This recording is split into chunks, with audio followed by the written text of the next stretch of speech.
시청자 여러분 안녕하십니까, 이영풍TV입니다. 최근 뉴스를 보면요, 수도권 전체 인구가 우리나라 전체 인구의 절반을 이미 훌쩍 넘겼고, 특히 그 중에서도 경기도로 이렇게 인구가 집중된다는 그런 뉴스가 나온 게 있습니다. 지금 이 우리나라 수도권 초1급 집중 사태는 우리나라 전체의 경쟁력을 떨어뜨리게 됩니다. 뭐 경제, 안보 뭐 할 것 없이 말이죠. 이러다가는 지방은 다 죽어버리고, 그래서 지방 소멸 시대라는 이야기도 나오고 있잖아요.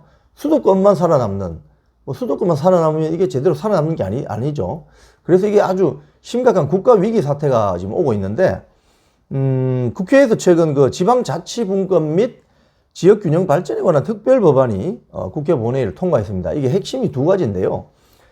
이 첫 번째 보면은 이 지방에 있는 기회발전 특구로 이전하는 기업에 대해서 법인세 등 감세 혜택을 주는 인센티브 제도가 도입된다고 합니다. 이게 이제 스위스에 가면요, 스위스는 굉장히 지방분권이 아주 발달된 나라 아닙니까? 여기 가면은 우리나라 지금 광역자치단체 칸톤이라는 게 있습니다. 26개의 칸톤이 있는데 이 칸톤마다 법인세가 다 다릅니다. 법인세가 거의 제로에 가까운 데도 있고 높은 데도 있고, 이렇기 때문에 전체적으로 시간이 오래 흐르면서 지자체 간에 법인세 인하 경쟁이 벌어져요. 그래서 세계 주요의 유수한 대기업 본사가 스위스로 가기도 하고, 또 여러 제조업체 본사들이 스위스에 등록을 하기도 하죠.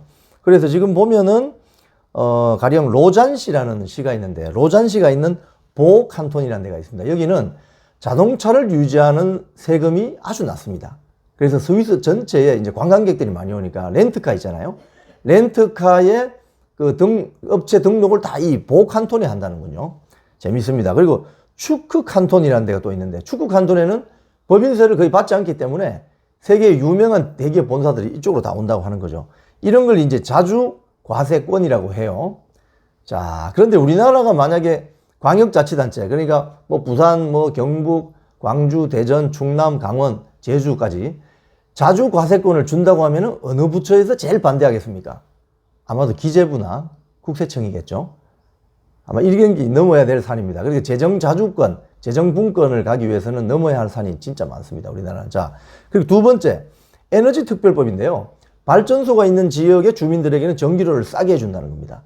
지금 우리나라 원전이 집중되어 있는 경북, 부울경 지역, 전라남도 지역, 이쪽에 있는 지역 주민들에게는 전기료를 좀 싸게 해준다는 거죠. 그리고 상대적으로 발전소 능력이 없는 뭐 수도권, 이쪽은 전기료가 약간 올라갈 수 있다는 거죠. 자, 이렇게 되면 그 원전 인근 지역의 주민들에게는 페이버가 될 수 있고, 또 제조업체들은 또 원전 전기료가 싸니까 원전 주변 지역으로 이동할 수 있는 그런 계기를 마련할 수 있다, 이런 거죠. 자, 우리나라 지방분권 시대는 사실 1993년 김영삼 정부가 사실상의 그 지방자치 선거를 하면서 시작이 됐는데, 그 이후에 이제 노무현 정부 시절에 국토균형발전과 지방분권 이렇게 해서 또 발전이 되었죠. 그래서 지금 보수우파 세력들 사이에서는 마치 지방분권을 하는 것이 좌파 세력의 어떤 전유물이다, 좌파 세력의 어떤 이데올로기다, 뭐 이렇게 이제 일부 오해하는 분들이 많은 것 같아요. 그런데 외국 선진국들 중에 지방분권 안 하는 나라가 어디 있나요? 다 지방분권 하죠. 그런 분들에게 오늘 제가 좀 이런 오해를 조금 누그러뜨릴 수 있는 책을 한 두 권 소개시켜 드릴까 합니다. 첫 번째 책은요, 이 소용돌이의 한국 정치라는 책입니다. 그레고리 핸더슨이라는 그 미국인이 쓴 책인데, 한국명이 한대선입니다. 이분이 박정희 정권 때 한국에 이제 외교 담당 뭐 이런 역할을 하기 위해서 미 대사관에 근무했던 분인데, 고국으로 돌아가서 이 책을 썼어요. 이 책은 1968년에 쓴 책인데 한국어로 번역된 거는 그 훨씬 이후입니다. 네, 그래서 이분은 지금 이 책에서 여러 가지 이야기를 하지만 한국의 역사를 보면은 우리 한국 사람보다 더 세밀하게 알고 있습니다. 조선이 왜 망했느냐? 결국은 한양으로 소용돌이 치는 그 어떤 그 소용돌이가 영어로 볼텍스인데, 그 소용돌이 때문에 망했다. 그래서 국력이 소진되고 중앙 집중화가 너무 과잉이 되면서 국력이 소진되고 서로 싸우다가 망했다. 뭐 이런 이야기가 있는 거죠. 그리고 이걸 해소하기 위해서는 다원화된 접근 방식이 필요하다. 뭐 지방분권이죠. 뭐 그런 식으로 해석을 합니다. 그리고 두 번째 책은요, 분권적 국가개조론, 이기우 교수라는 분이 쓴 책입니다. 스위스에서 정치를 묻다. 이 내용을 보면은 우리나라 그 지방자치단체들이 참고해야 될 어떤 그런 대안 정책들이 상당히 풍부하게 들어가 있습니다. 아까 제가 말씀드린 자주 과세권 이런 거 포함해서요.